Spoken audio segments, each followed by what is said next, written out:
Si vous aimez le mystère, le paranormal, et que vous souhaitez en savoir plus sur les recherches en cours, eh bien restez avec nous sur Fréquence Évasion et découvrons ensemble en compagnie de scientifiques et de témoins les phénomènes que l'on dit surnaturels. Patience, c'est dans une poignée de minutes sur Fréquence Évasion. Fréquence Évasion. Fréquence Évasion. Dans quelques instants, la clé du mystère. Aujourd'hui, nous recevons Léna Artao et nous allons parler de médiumnité, de NDE et de channeling. À tout de suite.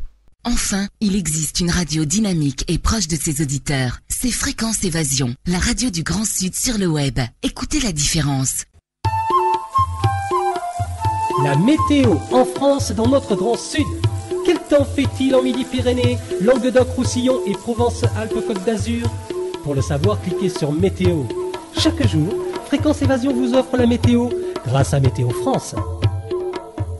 Chaque jour sur Fréquence Évasion Grand Sud, info, loisirs, culture, environnement et détente. Fréquence Évasion, www.fréquenceévasion.com. Radio Fréquence Évasion, le son de la Côte d'Azur. Léna Artao, bonjour et merci de participer à la clé du mystère sur Fréquence Évasion. Bonjour. Alors vous êtes médium, hein, c'est bien ça? Clairvoyante, exactement. Oui, c'est une forme de médiumnité. Voilà, il y a une différence. Oui. Alors vous avez découvert cette médiumnité quand et comment? En fait, ça s'est passé dès l'enfance. J'étais vraiment toute gosse. Je devais avoir entre 8 et 9 ans à peu près. Où j'ai eu un de mes plus gros flashs, mais c'est vrai que j'aime pas trop ce mot, mais une de mes plus grosses impressions que j'ai eu. C'est à ce moment-là que je l'ai eu. C'était lors d'un repas familial de Noël, où j'ai pas voulu embrasser certains membres de ma famille, mon oncle et ma cousine. Nous étions vraiment tous réunis, on était quand même assez nombreux. Et quand je suis rentrée à la maison, j'ai expliqué pourquoi j'ai pas voulu dire bonjour et au revoir, pardon. J'ai pas voulu leur dire au revoir parce que je les ai sentis plus de notre monde. J'ai dit à ma maman, j'embrasse pas les morts. Voilà. Ah oui. C'était une phrase assez violente. En fait, je voyais des couleurs autour d'eux, c'est-à-dire que je voyais quelque chose d'assez sombre.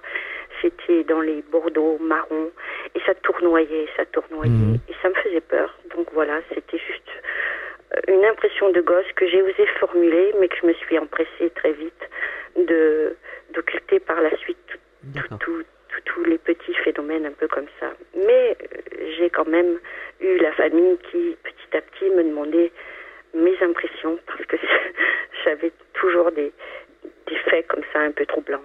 Alors, quelle différence vous faites entre la clairvoyance et la médiumnité? En fait, la médiumnité, c'est une autre part de la communication, au-delà de notre communication par nos sens. Et elle consiste aussi à avoir un dialogue ou à une communication avec les décédés. Or, je n'en ai que très rarement. Je fais comme différence le fait que ce que je vais moi avoir comme impression, ça serait plutôt des chemins possibles dans le futur. Voilà. Alors, vous êtes plus dans le ressenti. Vous êtes plus dans le ressenti finalement. C'est plus dans le ressenti. C'est quelque chose qui est en moi, qui est indéfinissable parce que quand ça me vient, ça peut être de la clairaudience, comme ça peut être de l'écriture automatique dans des gribouillis, pas dans des mots formés.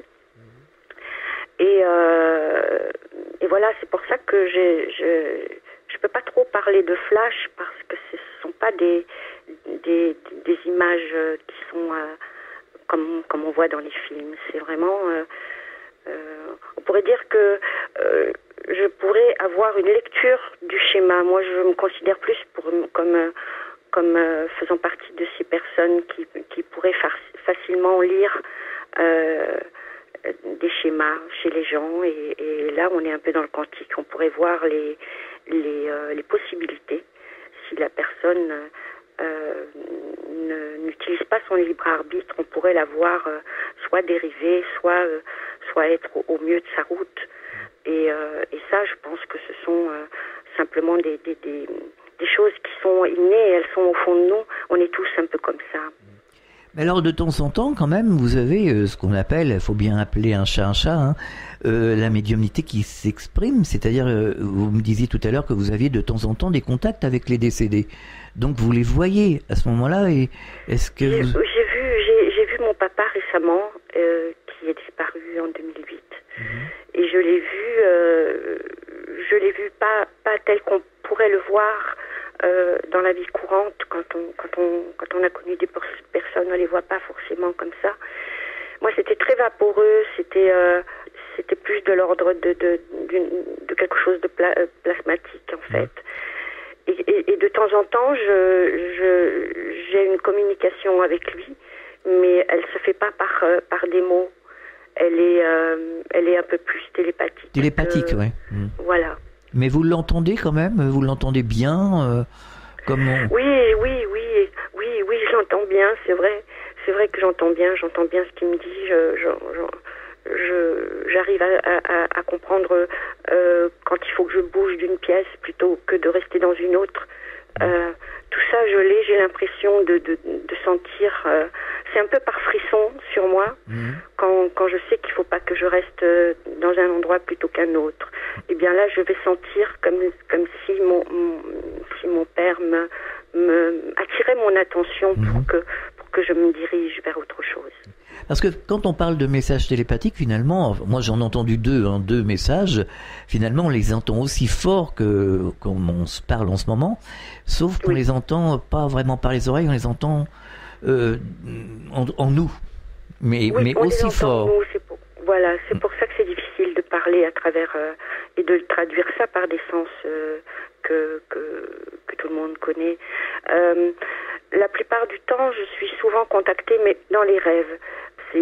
C'est tellement, je vais dire criant, puisque la plupart du temps, quand j'ai pas compris les petits signes dans la vie de tous les jours, et bien souvent j'entends crier dans mon rêve, j'entends des bruits comme si j'étais vraiment à côté, par exemple une porte qui se ferme, qui se claque, et une voix qui va crier et qui va parce que je me suis pas réveillée plus tôt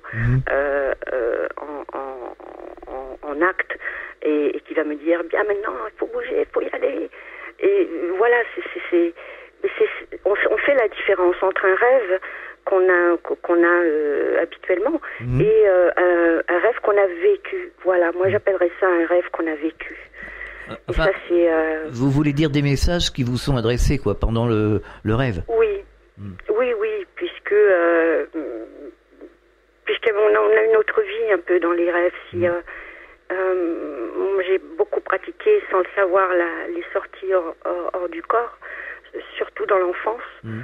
Et quand j'en fais là maintenant, c'est vraiment quand les situations sont très très critiques et que j'ai besoin d'avoir un message que je ne vais pas trouver ici. Alors, vous avez vécu une NDE, je pense, hein, c'est ça? Oui. À quelle occasion et comment s'est déroulée cette NDE? Je l'ai vécue en 2004, donc c'était assez récent. Et elle est un peu atypique. Alors mon témoignage va être un peu différent, c'est certain, parce que je suis pas allée dans cette lumière. Je me suis retrouvée après un infarctus dans un coma de 48 heures.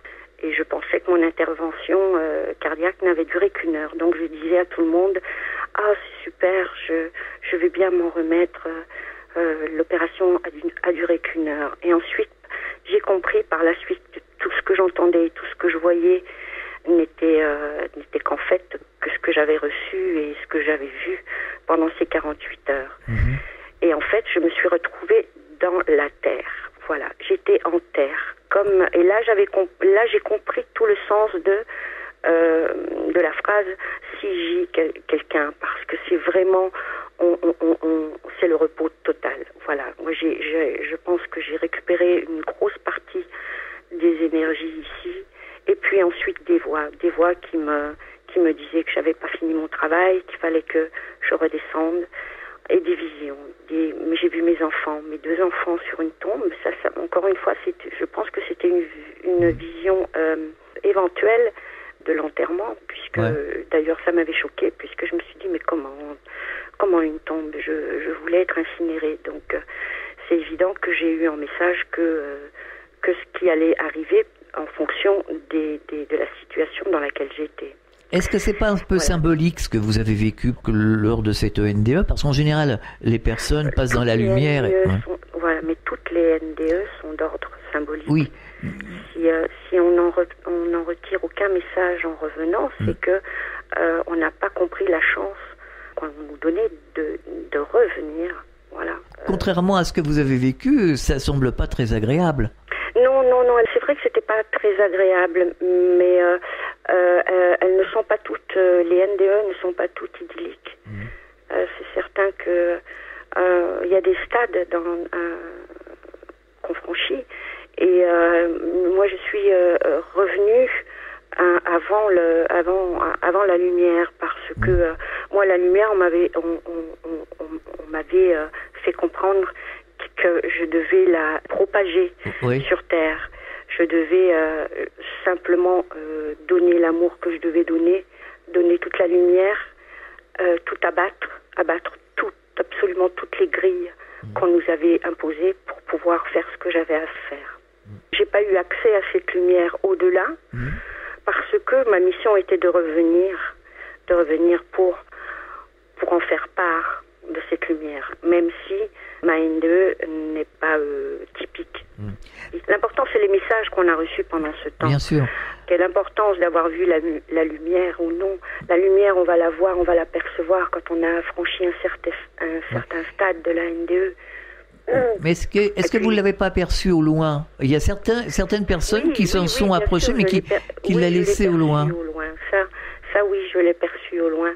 Mais c'est difficile de faire une différence entre le bout du tunnel que les gens décrivent et simplement des effets comme ça d'ombre et de lumière qu'on a dans ce qu'on a vécu, que ça soit en NDE ou réellement. Certaines personnes vont dans un accident vivre ça sans être forcément dans le coma. Alors depuis, vous avez fait des sorties de corps, des sorties astrales. Oui, j'en ai fait beaucoup quand j'étais enfant, et la dernière qui a été très très marquante, c'était celle où j'en ai eu 2 qui étaient qui étaient marquantes. Une où j'étais consciente, où je ne rêvais pas, et une où j'étais en rêve. Celle où je rêvais, j'étais enfant à ce moment-là. Et j'ai aperçu dans cette sortie de corps, je me suis vue en train de dormir, et je me suis dit tu as le temps. Donc je suis allée m'évader, et en volant, puisque j'appelais ça comme ça, je volais, j'ai compris que j'avais au-dessus de ma tête tout un territoire complètement infranchissable, ce que je pourrais comparer à une espèce de grille magnétique qu'on ne peut pas franchir. Et mon corps, ou ma programmation interne, était complètement en accord avec ça. J'ai jamais eu, ne serait-ce que un frôlement ou envie de franchir cette espèce de cage magnétique. Oui, mais c'était comme une barrière. Voilà, ça formait comme une barrière. C'est un champ magnétique. On pourrait comparer ça à nos fils électriques, mais il y en aurait un peu partout, avec pour image, non pas des fils avec de la matière, mais des fils d'énergie. Et alors la deuxième sortie de corps, ça s'est passé comment Alors la deuxième, j'étais simplement en train de me reposer, et je me suis vue dans les placards d'un hôpital au moment d'un gros problème que j'ai su par la suite, parce que j'avais pas compris pourquoi j'étais dans ce placard d'hôpital. Et il y avait je sais pas si ce sont des infirmiers ou des chercheurs. C'était un labo. Et ces chercheurs étaient en train de manipuler des flacons de l'importance de à peu près virus 4. Et donc j'étais dans ce placard et je suis allée regarder les flacons, je suis allée regarder qu'est-ce qu'il y avait dans je me suis carrément baladée. Et par la suite j'ai entendu aux infos qu'il y avait ce terrible virus de la grippe aviaire. Ah d'accord. Mais quand vous êtes en état de décorporation, comme ça, en sortie de corps, quel est votre ressenti? Est-ce que vous êtes bien? Est-ce que vous avez... Pour moi, c'est proche de l'extase. On est vraiment bien. On n'a plus froid, on n'a plus faim, on ressent rien. On voit pas nos bras, on voit de tous les côtés. On sait tout instantanément. On a vraiment accès à une connaissance qui est vraiment universelle. Et il n'y a aucune angoisse? Aucune angoisse, non. La seule angoisse que j'avais était à chaque fois de revenir sur Terre et de soit de ne pas pouvoir échapper à des situations trop pénibles, soit simplement échapper à la douleur physique, puisque une de ces NDE, je l'ai vécue lors d'un accident, mais elle était très très brève, donc pas très caractéristique. Est-ce qu'il y avait un environnement? Est-ce que vous êtes promené dans un environnement, à part cet hôpital, je veux dire ce laboratoire? Est-ce que vous avez vu, je sais pas, vous êtes promené dans votre village, dans votre localité, à l'intérieur de votre maison? Alors je suis allée un peu promener un peu partout, évidemment. Je suis une grande curieuse. et j'ai vu des endroits qui n'avaient rien à voir avec ceux qu'on connaît. C'était pas terrestre, à mon avis. Et de toutes les informations que j'ai pu avoir, d'après ce que j'ai compris, ça devait être Vénus, ce qui nous a un petit peu... ce qui nous rapproche un petit peu, parce que c'est vrai que c'est une planète qui est pas très loin. Et j'ai senti que j'étais comme chez moi. Je me sentais bien, mais rien en apparence, absolument rien en apparence ni en surface. Simplement des présences, une présence avec un sentiment de lien de familial.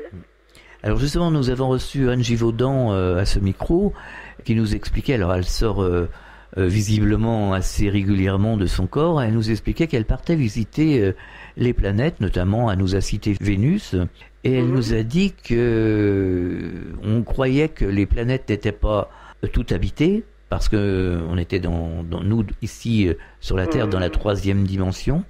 Et elle disait que ces planètes étaient en 4e, voire 5e, 6e dimension, et que toutes les planètes finalement étaient habitées. Oui, elles sont toutes habitées, mais pas forcément en surface, effectivement. Certaines aussi. sont habitées. Oui. Il paraît que... étant donné que toutes les planètes, maintenant, sont creuses. On le sait, les scientifiques l'ont découvert, toutes les planètes sont creuses. Oui. Et certaines formes de vie sont à l'intérieur des planètes, là où on va trouver l'eau, là où on va trouver d'autres substances gazeuses qui permettent la vie à nos homologues extraterrestres. Alors, est-ce que vous en avez vu, justement? Non. Franchement, je vais être très franche. Non, bien sûr que non. Et j'ai trouvé, justement, en écoutant les témoignages d'autres intervenants, j'ai trouvé que d'abord ils sont passionnants, tous ces témoignages sont vraiment passionnants. Mais moi, ce que je vais ressentir va toujours être de l'ordre de quelque chose de très intérieur. Est-ce que vous avez vécu d'autres phénomènes, j'aime pas alors par contre le mot paranormal, mais enfin paranormaux, entre guillemets, à partir de justement de ces NDE, parce que souvent certains témoins nous disent quand ils reviennent de leur NDE, ils se développent d'autres possibilités. Moi, ce qui est certain, c'est que ça a changé complètement mon mode de vie. Complètement. C'est-à-dire que je ne vis maintenant que au jour le jour. Je fuis l'argent comme la peste. J'en ai pourtant, comme tout le monde, on en a tous besoin. Oui. Mais c'est pas un but. Voilà, sans plus. Je ne veux plus cultiver les situations dans lesquelles je serais en porte-à-faux ou en conflit. Alors, certains auditeurs se posent la question, évidemment. Est-ce que pour vous, ces expériences vous prouvent que la vie continue après ? Oui. À 100%. Mmh. Ah oui, j'en suis persuadée. Maintenant, je ne vais pas adhérer forcément à des croyances, puisque j'ai une autre partie de moi-même qui est attirée par l'anthropologie. Donc, j'essaie toujours d'avoir une signification qui soit un peu scientifique par rapport à celle que je trouverais qui elle sera d'ordre ésotérique. Et j'ai besoin, d'ailleurs c'est la raison pour laquelle je me suis intéressée à l'anthropologie, puisque en tant que médium j'ai voulu un petit peu savoir ce qui m'arrivait. Et c'est difficile, au fond de nous, notre âme y croit, et puis on a toujours, vous savez, notre esprit, notre raison, notre intelligence, avec le grand ou le petit, comme vous voulez. L'intellect, vous voulez dire. Voilà, notre faculté de raisonnement, qui est quand même le reflet aussi d'une certaine intelligence, nous conforte un petit peu dans les doutes. Donc là, on va chercher, on va essayer de savoir. Et puis, en cherchant, eh bien, on se rend compte que beaucoup de faits ont un tronc commun. Notamment la réincarnation qui a disparu de notre Bible. Ah ouais, au traité de Constantinople. Il y a quelques... Voilà. Mais finalement, vous qui avez vécu une NDA et qui sortait de votre corps, moi j'en ai reçu pas mal ici à ce micro, nous disent que eux, alors ils n'ont plus aucun doute. Faut même pas leur parler de doute. Bien sûr. Et ils sont plus dans la croyance. Ils sont plus dans la croyance, plus du tout. Hein. Ah non plus. Non, mais de toute façon, c'est inévitable. On ne peut plus croire ce en quoi on a cru jusqu'à maintenant. Les sorties du corps, dont une qui est assez drôle, que j'ai faite, où je suis allée voir simplement un ami en pleine nuit alors que je dormais à une certaine heure, et quand on s'est appelé, il m'a vu, on s'est vu, on s'est rencontrés, pourtant chacun était chez soi. Et qu'est-ce que vous voulez répondre à ça? La seule chose, c'est que même si moi je vais en être persuadée, autour de moi je vais avoir besoin de personnes qui vont vouloir croire à ce qu'ils ont à des faits. Ils vont vouloir croire à des choses qui sont tangibles. Donc c'est aussi avec plaisir que je vais pouvoir recouper tous ces témoignages et tous ces événements que j'ai moi-même eus dans mon propre parcours.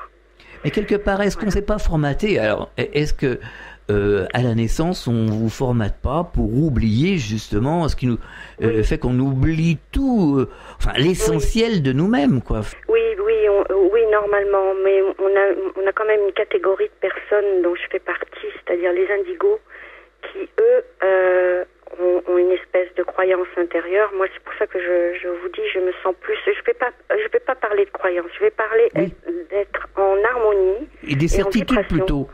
Parce que des certitudes plutôt que des croyances. Voilà, exactement, parce que je veux bien faire la différence entre les croyances et les certitudes. Ah, tout à fait. Je peux être sûre que de ce qui m'arrive, mais je ne peux pas croire forcément je peux croire à beaucoup de témoignages qui sont sérieux, qui vont me paraître sérieux, mais c'est pas pour ça que je vais adopter un mouvement philosophique ou religieux ou vouloir absolument convaincre autour de moi que ce que je dis est vrai. On marque une pause, on revient dans quelques instants. Vous écoutez Fréquence Évasion, Midi-Pyrénées, Languedoc-Roussillon, Provence, Côte d'Azur. Fréquence Évasion vous donne la possibilité de dialoguer sur l'un des 3 forums. Paranormal, région et musique. Venez dialoguer sur les forums Fréquence Évasion. Cliquez sur Forum. Bon surf sur le site de Fréquence Évasion, www.fréquenceévasion.com. Fréquence Évasion vous donne l'écho du Grand Sud. Chaque jour, Fréquence Évasion est sur le terrain. De la Côte d'Azur au pays camarguais et languedocien, Fréquence Évasion vous fait vivre l'actualité du Grand Sud. Fréquence Évasion, www.fréquenceévasion.com. De Menton à Toulouse, Radio Fréquence Évasion, le soleil du Grand Sud. C'est la clé du mystère. Nous sommes toujours en compagnie de Léna Artao. Nous parlons channeling, médiumnité, NDE et de Ashtar Sheran. On parle de religion. Est-ce que vous ne pensez pas que toute religion confondue, c'est là d'où vient le problème? Les religions nous formatent et nous disent pas la vérité et finalement nous induisent complètement en erreur. Oui, bien sûr, puisqu'elles ont toutes un tronc commun déjà. C'est les trois monothéistes ont quand même un tronc commun. Et puis on s'aperçoit que quand on lit la Genèse, on s'aperçoit de choses absolument incroyables. On est dans la fiction. On arrive quand même à se faire baptiser, on arrive quand même à adopter une religion en lisant et en croyant à des choses qu'on nous raconte. Parce qu'on est forcé. On est forcé par les parents, on est forcé par la société, on est forcé par tout ça. Par tout le système. Et puis voilà, on pose pas de questions. On a fait Ève avec la côte d'Adam. Et puis voilà. Et puis même aujourd'hui, quand on parle avec des personnes qui sont d'une autre génération, les enfants d'aujourd'hui ont besoin, ils posent des questions. Mais bien on pourra entendu. plus leur faire croire. Ah non. Qu'à nos parents ou à nos grands-parents. On pourra plus dire, ben voilà, vous les femmes, vous êtes nées de la côte d'un homme. Parce qu'aujourd'hui, on en est à un stade de la science. Cette science va répondre à des questions. Elle va faire des corollaires. Elle va mettre en parallèle des choses assez étonnantes. Quand on se rend compte que la côte d'Adam pourrait être ce qu'on appelle simplement une partie du chromosome. Quand tout à fait. Voilà, je pense que vous avez tout de suite visualisé. Oui, exactement. D'ailleurs, Jacqueline Bousquet, que je cite souvent à ce micro, explique tout ça. Alors, elle explique par la Kabbale et les mathématiques et la tradition. C'est-à-dire qu'elle remet la tradition. Finalement, on parlait aux gens il y a 2000 ans d'une certaine manière, puisqu'on n'avait pas les repères scientifiques. On ne connaissait pas les ondes, on ne connaissait pas les atomes, on connaissait rien. Aujourd'hui, on connaît tout ça, notamment on avance beaucoup dans la science quantique, et alors on peut recadrer ce que disait la tradition par rapport aux données scientifiques. Bien voilà, c'est un peu le rôle de cette fameuse grille magnétique qui sert de voile un peu entre notre monde et pour pouvoir percevoir d'autres dimensions. Et c'est avec la physique quantique qu'on arrive à comprendre que d'autres histoires de l'homme sont possibles. Tout à fait. Et il est vrai qu'aujourd'hui, tous les repères sont changés. Mais c'est important de découvrir, de comprendre d'où on vient, où on va, ce que l'on est. Et quand on dit oui, mais c'est pas scientifique. Et si, ce qu'on appelle l'au-delà, ce que la tradition appelle l'au-delà, ce sont des choses qu'on n'a pas encore. Enfin, on y arrive justement par la science quantique. Justement, Jacqueline Bousquet parlait de ces 3 champs unitaires ultimes. Donc c'est très scientifique puisque c'est ce monde-là qui sous-tend le nôtre. Si ce monde-là n'existait pas, nous n'existerions pas. Bien sûr. Donc c'est scientifique. D'ailleurs, à ce propos, il y a quelqu'un que j'ai beaucoup aimé consulter ses travaux. Il s'appelle Bernard de Montréal. C'est un Québécois. Bon, il a eu une éducation religieuse évidemment, mais par la suite il a fait des études d'anthropologie. Et lui, alors c'est une mine d'or. Ah oui. Si on peut avoir la curiosité d'aller regarder sur le net les travaux qu'il a fait, et on va être vraiment, moi ça m'a passionné. Je pense que ça passionnera beaucoup de gens. Lui a eu une démarche justement qui était scientifique, et lui va nous donner d'abord son parcours, puisqu'il a subi lui aussi une transformation. Et à partir de là, eh bien, des extraterrestres, des intraterrestres, d'Agartha, de toutes ces civilisations qui ne sont pas de notre dimension et qui sont de la 4e, 5e, voire jusqu'à la 9e dimension. Et il y en a encore d'autres, évidemment. Mais franchement, c'est quelqu'un qui a vraiment beaucoup fait avancer les choses, parce qu'il a fait ce qu'on appelle de l'anthropologie participative. D'accord. C'est-à-dire que pour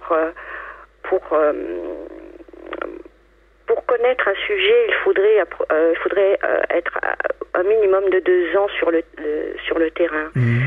Et on peut comprendre les choses que quand on participe ou et la plupart des anthropologues étaient là plus en tant qu'observateurs, mais pas forcément en dehors des anthropologues comme Castaneda, qu'on a connu, qui lui faisait lui aussi de l'anthropologie participative, qui ont été décriés parce que ils ont été un petit peu comme dans le journalisme, quand on s'immerge pour comprendre. Il faut vivre comme la civilisation ou la tribu, ça dépend ce qu'on veut étudier à ce moment-là, pour pouvoir la comprendre. Et ça veut dire rentrer et mettre, par exemple, si c'est les pieds dans une église, faut mettre au moins un minimum les pieds dans une église, même si on est athée, si on veut ensuite en faire une bonne chronique. Tout à fait. Je pense qu'aujourd'hui, on peut plus se mettre la tête dans le sable. Il y a des choses qui se recoupent. Oui, absolument. Qui se recoupent beaucoup trop. Alors nous allons parler d'Ashtar Sheran et de la Confédération Galactique. Alors on entend beaucoup parler en ce moment d'Ashtar Sheran et de la Confédération Galactique sur Internet, qui engendre certaines polémiques. Sur certains forums, on dit qu'il s'agit d'une secte moyenâgeuse. Et où est la vérité? Qui est Ashtar Sheran? Et qu'est-ce que la Confédération Galactique? Exactement. Alors, la Confédération Galactique de Lumière, c'est comment on pourrait appeler ça, un collectif de 12 planètes qui se sont réunies et qui ont pour mission de préserver la vie et l'amour, la terre, les humains et d'autres civilisations qui sont comme nous en train de se développer. Pour en revenir à cette confédération, eh bien, Ashtar Sheran serait donc ce personnage qui n'est pas physique. Il est extraterrestre. Il est ce qu'on appelle le commandant de la flotte intergalactique. Et là, quand on s'intéresse à Ashtar Sheran, on va trouver plusieurs significations concernant son nom, avec différentes consonances et différentes orthographes, mais dans le plus commun, on trouvera comme signification guide, berger, responsable. Voilà ce que voudrait dire en tout cas le mot Ashtar. Tout en sachant qu'Ashtar lui-même, dans ses vidéos, n'aime pas porter ou mettre un nom sur des personnes venant de leur dimension, puisque ils répondent à une vibration, une projection et ce qui pourrait être un numéro d'onde plus que des lettres et des mots. Mais alors, ce personnage Ashtar Sheran, on dit que c'est un extraterrestre, mais alors il est dans le monde matériel ou il est dans l'au-delà, ce qu'on appelle la tradition où sont les décédés? C'est un être de 9e dimension. Il fait partie d'une civilisation qui s'appelle les Santiniens, les petits saints. Et c'est situé dans le système d'alpha du Centaure. C'est à 4 lumières et quelques 4,4 années-lumière. Et c'est un monde de l'anti-univers. Donc il est absolument tout, c'est l'antithèse de ce que nous sommes. Et là, on croise ce que les anthropologues ont trouvé dans les travaux qui ont été faits sur le chamanisme, à savoir que notre Terre, ainsi que tous les mondes, comme ils appellent les planètes, les mondes, a son double. Il a son double antimatière. Et si vous recherchez dans le dictionnaire des religions ou dans les techniques archaïques de l'extase, cet ouvrage a été fait par Mircea Eliade, Eliade, vous allez retrouver justement ces notions. Et plus j'avance dans la découverte d'Ashtar et de la Fédération Galactique, et plus je croise des notions qui sont relatées par nos scientifiques, nos sociologues, nos ethnologues, nos anthropologues depuis un bon moment déjà.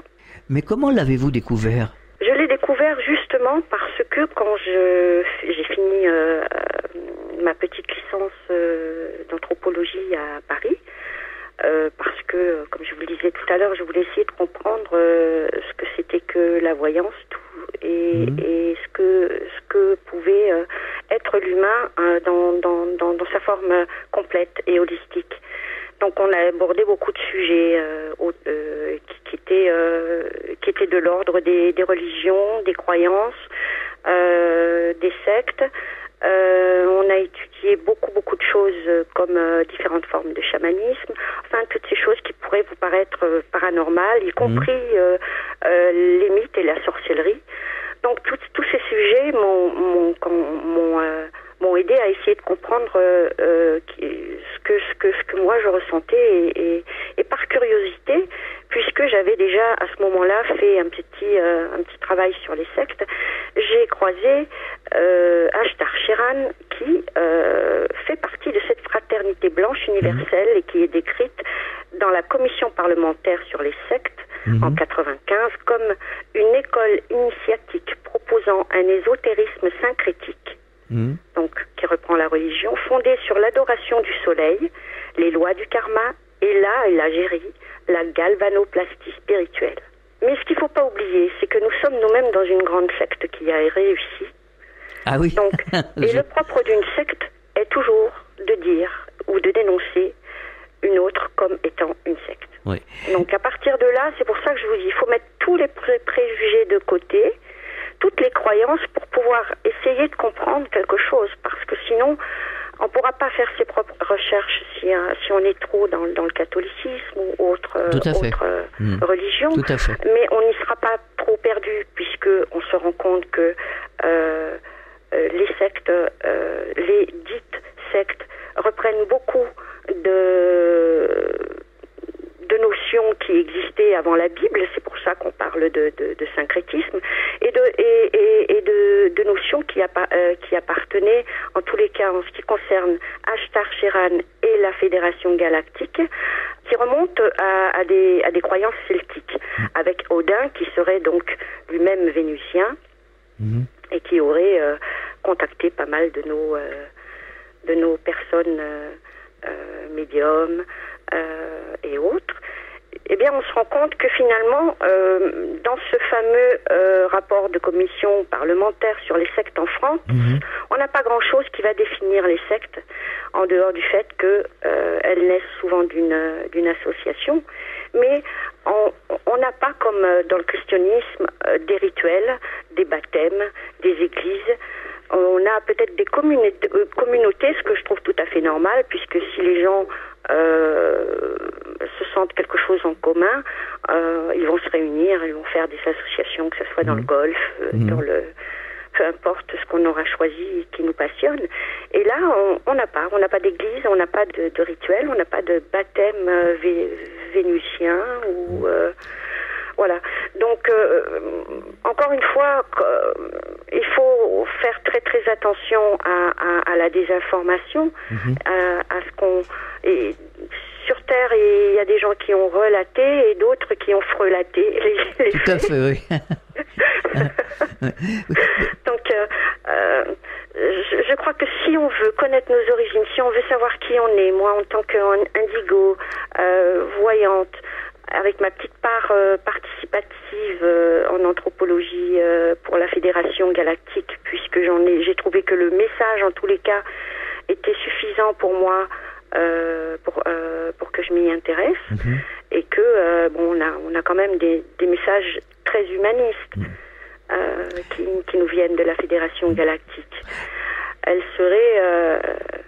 serait, comment dire, à l'origine de la création de la Lémurie et de l'Atlantide. Donc, on a quand même une histoire avant la Bible, on a même une histoire avant les écrits apocryphes. Ouais. Même avant les apocryphes, on a dans les apocryphes, on va avoir des petits indices, des choses troublantes. Mais si on se base sur toute la culture païenne d'avant, on va se rendre compte qu'on est proche de tout ce qui concerne en fait la mythologie, qu'elle soit grecque, païenne, nordique, inca, peu importe. On se rend compte toujours qu'il y a deux origines possibles. Et d'ailleurs, à ce micro, nous avons fait il y a quelque temps une émission sur les tablettes sumériennes avec Frédéric Duboulet d'Au-delà du miroir, qui expliquait un petit peu ce que vous dites, que évidemment il y avait autre chose avant la Bible. Bien sûr. De toute façon, l'écriture est née quand même assez tard. Et même si dans nos tablettes sumériennes, on va trouver des récits qui ont été ensuite repris et modelés pour en faire une religion monothéiste, tant qu'à faire, puisque c'est encore au goût du jour, c'est quand même ce qu'on va tenter de nous imposer. Exactement, encore une religion tout à fait, monothéiste. Et puis il va falloir qu'on se rende compte aussi que si on n'utilise pas notre discernement, ben on va aller n'importe où, croire n'importe quoi. Ah ouais, tout à fait. Et on y est là, on est en plein. Et là, on y est. Je suis très très contente justement d'avoir de me rendre compte qu'il y a de plus en plus d'émissions sur des sujets qui étaient complètement tabous et interdits, comme il y avait une anthropologie interdite et une archéologie interdite. Moi, quand j'ai voulu m'intéresser à certains sujets, on m'a dit non, pas ça, de toute façon, c'est du charlatanisme. Voilà, point. Et puis, c'est le regard noir. Et donc, il m'en faut pas plus pour essayer d'aller fouiner de mon côté plus tard.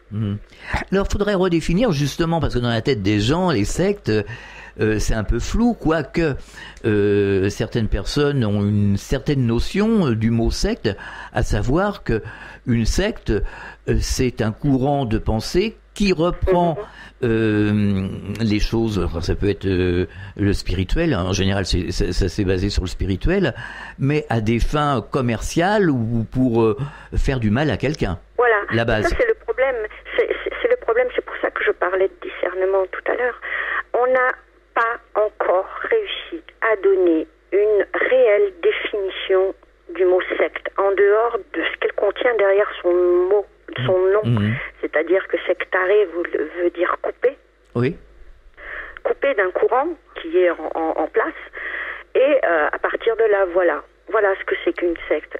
Bien sûr que derrière ça, on va retrouver tout le côté obscur que l'humain va avoir pour essayer d'en faire une religion. D'ailleurs, c'est ce que la Fédération Galactique a dit à un moment, c'est qu'elle ne voulait pas non seulement apparaître comme si ou comme ça trop facilement, pour ne pas redonner aux humains une nouvelle religion. Elle s'en défend, elle ne veut pas de ça, la fédération. Elle n'est pas faite.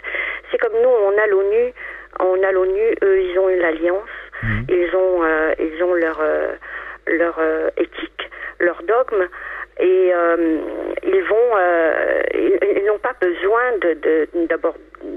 Une secte va vous réclamer de l'argent. La Fédération Galactique ne va pas réclamer d'argent. Elle n'a pas besoin d'argent.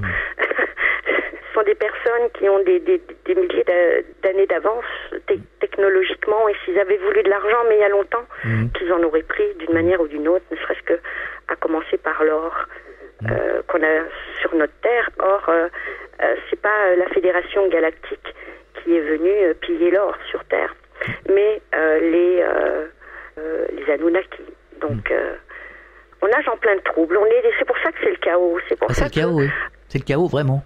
Il n'y a pas de problème. C'est le chaos. C'est le chaos dans les croyances, dans l'économie, ça va l'être aussi d'un point de vue météorologique. Ça va être un tel amalgame de toutes choses que si chacun n'est pas ancré en soi, d'une manière très forte, à savoir simplement essayer justement de tout écarter pour pouvoir ensuite avoir une réponse qui vient de chez nous, labellisée Made in yourself, parce que à l'extérieur, on ne les aura pas, les réponses. On les aura pas, puisque si on veut être encore plus complotiste que les complotistes, admettons que la Fédération Galactique soit alors qu'elle s'en défend encore une fois, elle est anti-nouvel ordre mondial, mais soit mandatée par un nouvel ordre mondial. Franchement, est-ce que de toute façon nous aurions le choix entre une civilisation extraterrestre plutôt qu'une autre? Alors, le problème d'aujourd'hui, c'est qu'il n'y a plus de bon sens, il n'y a plus de logique, il n'y a plus rien. Alors tout le monde tire la couverture de son côté, personne ne réfléchit, il n'y a plus d'analyse, il n'y a plus rien. Donc tout le monde fait des amalgames avec tout, et c'est vrai qu'on n'arrive plus à s'en sortir. C'est difficile, c'est un petit peu le problème de la Fédération Galactique, à savoir que le fait d'avoir été reprise par ses contactés, puisque la Fédération et ses émissaires, la plupart du temps, ce sont les émissaires qui ont contacté nos pilotes pendant la guerre ou d'autres personnes. C'est difficile pour eux de le faire déjà. Ce sont des événements déjà qui sont très très rares. Ils n'apparaissent à certains moments cruciaux pour faire avancer la civilisation, mais sinon pour le reste du temps, ils sont effectivement très très peinés de voir le nombre de personnes qui ont créé des mouvements avec ça. Oui. Alors, est-ce que justement c'est pas repris par certaines personnes à des fins, je ne sais pas pourquoi, mais enfin bon, et c'est pour ça qu'on dit, voilà, c'est une secte, c'est voilà. Alors moi je vais vous donner que ma petite expérience personnelle, c'est-à-dire que depuis 2009 que je travaille avec mon homologue en Italie pour la Confédération Galactique de Lumière, mais je vais être vraiment honnête, je n'ai jamais eu de contact pour me demander quoi que ce soit. Voilà, je le fais uniquement par encore une fois parce que le message me paraît complètement être la seule solution aujourd'hui. C'est pas la solution, elle sera pas dans la révolution. La solution, elle sera pas dans se convertir d'une religion à l'autre. Elle sera tout simplement comme le prône la Fédération Galactique. Elle sera en nous. Et si contact il doit y avoir, il y aura contact que pour les gens qui seront prêts à entendre et à voir. Maintenant les autres, s'ils croisent un message, s'ils s'y intéressent, la mission est accomplie. C'est-à-dire que on va les stimuler par rapport à eux. Ça va être à chacun de faire son travail. La Fédération, Ashtar Sheran, n'importe qui d'autre ne pourra faire aucun travail pour nous. Alors justement, le dernier message d'Ashtar Sheran, c'était en août donc 2013, et Ashtar Sheran disait que nous allions bientôt constater les faits, puisque qu'en septembre, plus rien ne serait comme avant. Oui. C'est bien ça. Alors voilà, c'est ce qui, ça commence à devenir vraiment passionnant, puisque il nous prévient. En plus, tous ces messages, surtout les plus récents, sont vraiment, ils sont sur le mode des encouragements, c'est vrai. Sur le mode de beaucoup d'amour toujours, puisque c'est ce qui va le plus être apparent dans les messages d'Ashtar et des Vénusiens en général. Ça sera de lâcher prise. Voilà ce que nous demande Ashtar ou Saint-Germain, ou peu importe, l'ange Gabriel. En tous les cas, tous les Vénusiens qui sont émissaires de cette fédération nous demandent un certain lâcher-prise pour pouvoir enfin ne plus être sous les tensions, les pressions qui nous entourent. Et surtout, pour pouvoir être le mieux ancré de façon à recevoir ce qui va se passer en septembre. Alors, qu'est-ce qui va se passer en septembre ? Alors, d'après ce qu'il a expliqué, tout ce qui serait matériel tout ce qui serait de l'ordre du synthétique, pétrole, plastique, va disparaître. En septembre. D'après les messages qu'on a eus, on sait que les débuts vont se présenter en septembre et avec apparemment une fin en janvier. Et ça pourrait se faire, d'après ce qu'on dit, et ça c'est Tolek qui nous en parle, sur un claquement de doigts. Voilà. Ah oui. Donc en dehors du dernier message d'Ashtar qui lui nous demande surtout de lâcher prise, moi je vais être comme vous, je vais être à observer en septembre ce qui va se passer. Non, parce que c'est vrai, quand on annonce des choses comme ça, vous comprendrez bien que les gens se posent des questions, et certains qui n'ont aucun ressenti ou spirituel ou je ne sais quoi, ou aucune information, disent ils sont complètement cinglés, quoi. Mais c'est ce qu'on soit on s'amuse, soit on se passionne, soit on finit par douter de nous. C'est de notre raison, c'est évident. Je ne sais pas si vous avez vu récemment un clip sur une télévision où on voit Obama avec un être de lumière. Oui. Voilà. Oui. Donc ça, encore une fois, est-ce que derrière cette fédération galactique de lumière, on nous vend un nouvel ordre mondial alors que tous les messages ne font que nous prévenir de justement ne pas se faire microchiper, de ne pas tomber dans le piège des tensions qu'on crée pour nous monter les uns contre les autres. Est-ce que là on se retrouve à être berné? Je ne sais pas. Je ne pourrais pas vous dire. Moi, je suis encore sous cette espèce de petite mission qu'on devrait tous avoir d'ailleurs, puisque ça peut pas nous faire de mal. C'est de véhiculer ce message de lâcher prise et d'amour. Moi, je pense que c'est ce qu'il y a de plus important, de plus marquant. Je sais que ça paraît complètement ridicule parce que cette notion d'amour, elle a été tellement bafouée. On est là pour ça, hein. Parce que voilà. Malheureusement, c'est la seule clé. Donc, si aujourd'hui on nous tend une clé et que par ego on est encore en train de la refuser. On marque une pause, on revient dans quelques instants. Fréquence Évasion, Midi-Pyrénées, Languedoc-Roussillon, Provence-Alpes-Côte d'Azur. Fréquence Évasion vous informe sur votre région. Que se passe-t-il près de chez vous? Pour le savoir, cliquez sur Région et Office de tourisme. Bon séjour dans le Sud. Venez visiter le site Fréquence Évasion, www.fréquenceévasion.com.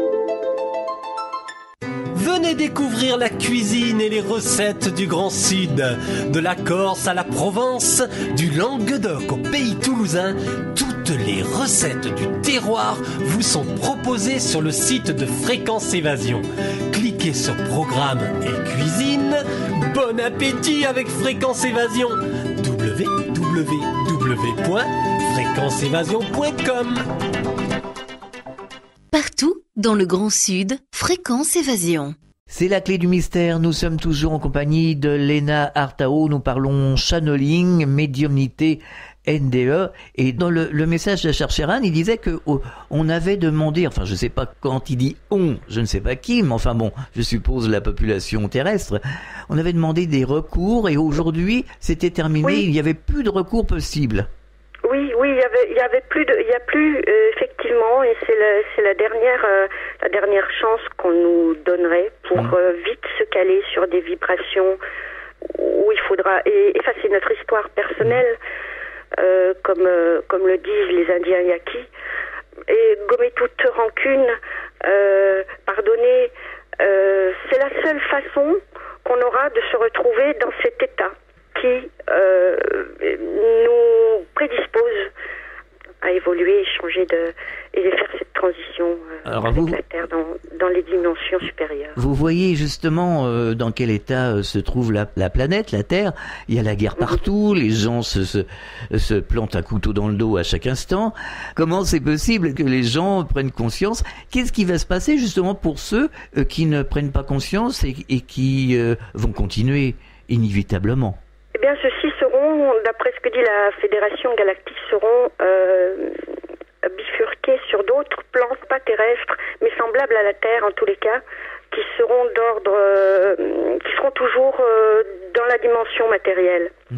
Donc ceux-ci, on peut pas les juger. Ils ont un temps de maturité qui est peut-être pas le même que le nôtre. On peut pas les juger. L'ultimatum qu'on a eu et l'échéance qu'on a eue, c'est pour la Terre uniquement. Il faut pas qu'on prenne ça comme une punition. C'est ceux qui seront attachés encore à gagner un salaire chaque mois sans admettre qu'ils vont perdre leur travail et que le travail tel qu'on le connaît n'existera plus. Ceux qui s'accrocheront à un parti politique plutôt qu'à un autre, toutes ces passions, tous ces fanatismes-là, eh bien, sont des signes d'humanité qui n'a pas encore maîtrisé ses émotions et qui devra continuer l'expérience dans d'autres dimensions matérielles. Et puis pour les autres, eh bien, nous allons, d'après, encore une fois, ce que nous dit la Fédération Galactique, nous allons rejoindre nos frères et sœurs qui sont eux aussi disséminés un petit peu aux confins de l'univers, puisqu'ils ont eu aussi leur diaspora. Donc on retrouvera les Vénusiens, les Syriens, tous nos frères galactiques, puisque on a génétiquement en nous une partie de toutes ces familles.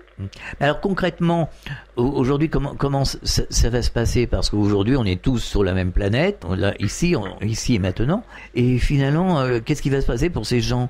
On est bien l'habitant de cette planète. Ce qu'on vient d'évoquer, ça correspond au passage de la Terre à la 4e dimension. C'est ce que on avait évoqué avec Monique Mathieu, oui, justement. Donc c'est la Terre, c'est la planète qui passe en 4e dimension. La Terre, elle a un cycle, tous les 26 000 ans, elle a un cycle, cette Terre. Mais c'est bien la première fois qu'elle va passer dans une forme plus cristalline, un peu plus éthérée. Voilà, elle sera pas sa matière, elle sera plus dans le monde matériel avec la même pure et dure, densité, la même voilà. Ça sera complètement différent. Elle a un parcours, elle a une trajectoire à accomplir et qu'on le veuille ou non, qu'on soit avec elle ou non.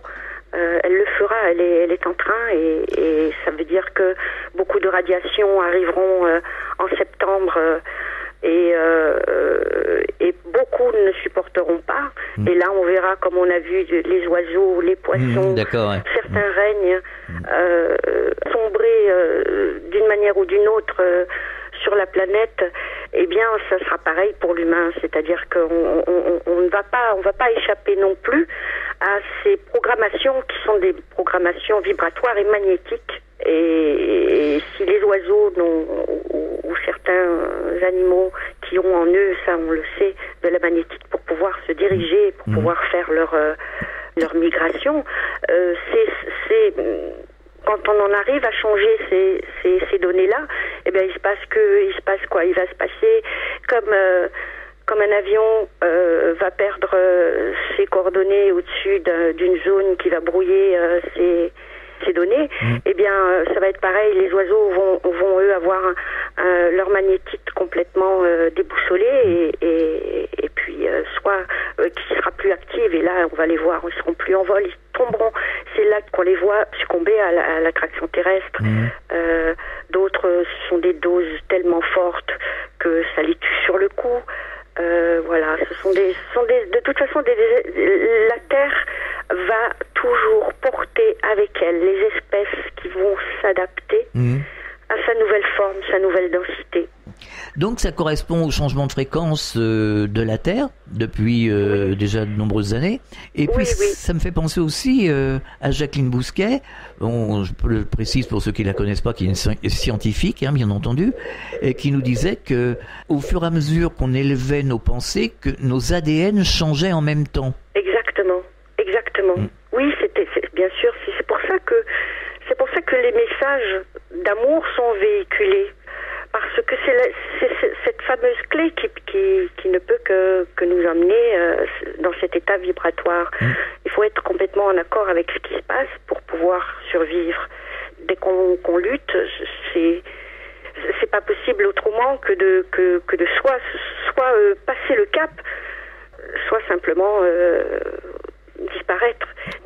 C'est le problème de l'humanité à se croire au-dessus de la condition animale. C'est ça, pourquoi Mais nous sommes des animaux. C'est quand même surprenant, puisque depuis quelques années, on a l'impression qu'il y a une recrudescence de maladies, de cancers, de choses comme ça. Alors, ça vient de quoi, ça, exactement ? Est-ce que ça vient parce que les gens se nourrissent mal, parce que ils ne vivent pas en harmonie ? Enfin, c'est un tout. Oui, c'est un tout. Il y a l'empoisonnement que tout le monde connaît, qui est industriel. On a l'empoisonnement, on a même l'empoisonnement psychologique qui est jugulé avec l'empoisonnement physique.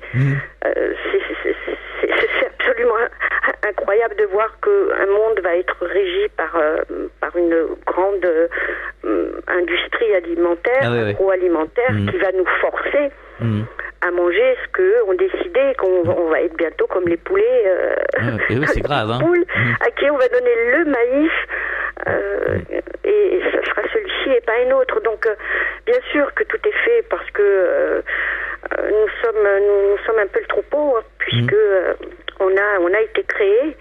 Donc que ça soit par le Dieu biblique ou par d'autres civilisations, on en revient toujours au même. A-t-on vraiment un libre arbitre ? Est-ce que vraiment on est manipulé et surmanipulé ? Voilà, c'est... En fait, il faut être rebelle aujourd'hui. Il faut dire non, je ne mangerai pas ça, je ne ferai pas ci, je ne ferai pas ça.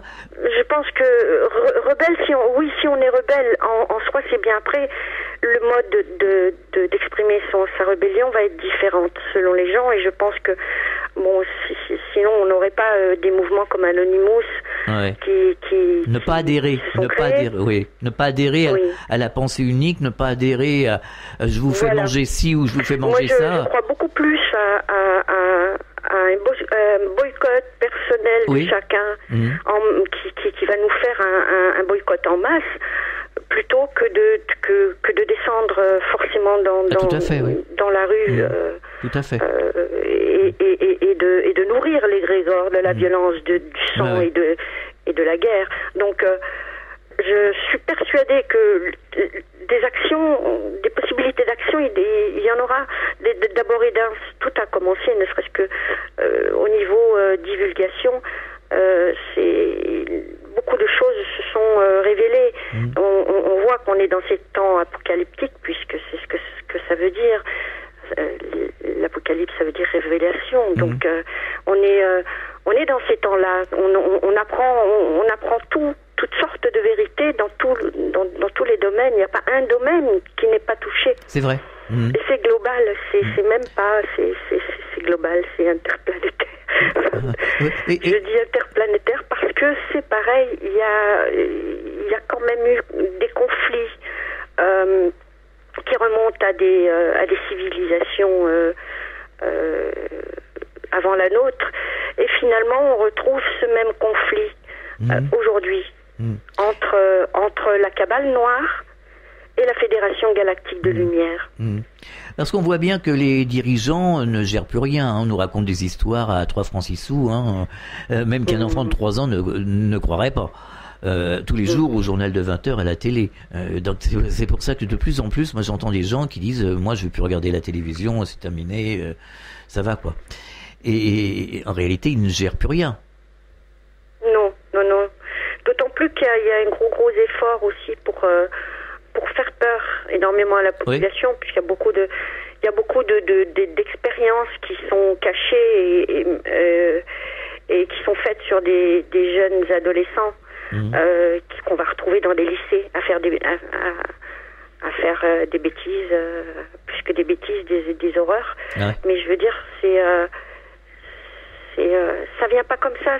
C'est quoi cette mode? C'est assez surprenant. Il y a quand même une mode absolument incroyable d'aller toujours faire des horreurs dans les établissements scolaires. Pourquoi? Parce que on a tout intérêt à mettre des GPS sur nos enfants très tôt. Tout simplement. Donc on va nous vendre ça comme ça. Oui, tout à fait. Pour la sécurité. Parce qu'on saura où est votre enfant. On saura que s'il y a tel ou tel événement dangereux pour lui, on en sera informé. Voilà, c'est... Est-ce que ce système ne va pas s'effondrer avant qu'il voit le jour? C'est-à-dire l'implantation d'une puce, vous mettre un GPS, vous vendre je ne sais quoi? Normalement, ils n'y arriveront pas. Ça, c'est le grand encouragement que nous donne la Fédération Galactique, à savoir qu'ils n'y arriveront pas. Mais ça ne tenait, comme il l'explique, qu'il y a une petite différence de nombre dans la masse, en fait. Si on atteint une certaine masse critique de personnes qui seront dans ces vibrations autres, comme vous savez qu'on crée notre réalité, notre vie, on a toutes les chances de passer ce cap le plus magnifiquement possible. Certains disaient que, je pense que c'est Monique Mathieu ou je sais plus qui, avec qui j'avais fait une émission, peu importe de toute façon, certains disent que même on ne passerait plus par la mort. Oui, parce que de toute façon, aujourd'hui, même dans nos armées, beaucoup d'expériences se sont axées sur ce... D'ailleurs, c'est la raison pour laquelle on a vu des films comme Avatar, avec la technique qui est décrite et qui déloge l'âme d'un corps grâce à une vibration à une autre. Si nous avons, en tant qu'être sur Terre, une présence, c'est parce qu'elle est en accord avec une vibration terrestre. Et si on change cette vibration-là, eh bien, on sait très bien que on va déplacer, on va tout déformer, on va déplacer l'âme, on va déplacer des choses dans notre biologie qui vont nous amener à des comportements, pour certains, si c'est de la manipulation mentale, à des comportements complètement violents, si c'est pour d'autres simplement des façons d'essayer de comprendre comment l'âme fonctionne. Oui, il y a beaucoup de travaux qui ont été faits là-dessus. Et c'est complètement possible, bien sûr. Non, parce que c'est quand même le problème majeur ici sur cette terre. Hein. Oui. C'est un problème. Léna, est-ce que vous avez des projets? Oui, des projets artistiques. En attendant de passer dans la 4e dimension. Eh bien, quelques petits concerts et une exposition bientôt. Puis toujours mes petites chroniques que je travaille, sur lesquelles je travaille en entrepôt. Voilà. D'accord. Alors, vous donnez des conférences? Non. Je devais en faire une justement avec mes homologues en Italie et c'est un des projets justement, c'est un des projets que nous avons. Donc dès que ça sera prêt, je vous ferai signe. D'accord. Alors vous avez un site internet, bien entendu? Oui, j'ai un site, c'est sur un réseau social, c'est un site Facebook. Facebook, oui. Qu'est-ce que l'on peut trouver sur votre Facebook? Alors on va y trouver toute ma peinture, puisque c'est de la peinture qui sont des toiles la plupart du temps dont je rêve et que c'est une peinture, alors on appelle ça inspirée, soi-disant. Je ne sais pas trop quel terme on pourrait employer, mais en tous les cas, ce sont des peintures qui sont très très axées sur les messages et les visions que j'ai. On y trouvera aussi les concerts et des liens pour écouter ma voix. D'accord. Et puis j'ai aussi une page qui s'appelle la Fédération Française des Indigos, pour pouvoir échanger tout avec les enfants et les adultes comme moi. Les adresses, vous pouvez nous communiquer les adresses? Le site s'appelle Pour la peinture 7, le chiffre 7, point Gianieri, G-I-A-N-I-E-R-I, artiste peintre. D'accord. Pour la Fédération Galactique de Lumière, eh bien, il vous suffit simplement de taper Fédération Galactique de Lumière française, et là vous trouverez ma page. D'accord. Léna, est-ce que vous avez un message adressé aux auditeurs? Oui, je voudrais leur dire de déconnecter complètement, de se laisser un peu porter par les événements plutôt agréables, et de laisser de côté tout ce qu'on nous dire dans les médias. Et puis surtout, je nous souhaite une grosse guérison de la Terre et de nous avec. Et lâcher prise, quoi. Oui, je crois que c'est la seule chose à faire. Parce que ça va être l'antithèse de ce chaos ambiant dans lequel on est. C'est-à-dire que, bien, soit on joue le jeu et à râler et à cultiver de l'amorosité toute la journée, soit on se dit, eh bien, moi, je vais participer d'une manière ou d'une autre, ne serait-ce qu'à apporter mon sourire, ne serait-ce que ça dans la journée. C'est une petite chose c'est une rééducation à avoir. On doit se rééduquer comme on peut, pour pouvoir le plus possible, même si c'est pour sourire plusieurs fois dans une journée, ça commence par là. Je pense que vraiment ça commence par là. Et puis essayer de plus avoir peur et de pas plonger dans les peurs et situations qui sont faites pour nous monter les uns contre les autres. Comme disait France Gall dans sa chanson, débranche tout. Ça se pourrait. Alors, non, mais je pense que débrancher peut-être pas, puisqu'il faudra qu'on soit quand même bien branché, ne serait-ce que avec notre moi intérieur, mais déconnecté du reste, oui. C'est ça, c'est ce que je voulais dire. Et je pense que c'est ce qu'elle voulait dire aussi dans sa chanson. Merci Léna d'avoir participé à la Clé du Mystère sur Fréquence Évasion. À bientôt. Au revoir. Merci. Fréquence Évasion.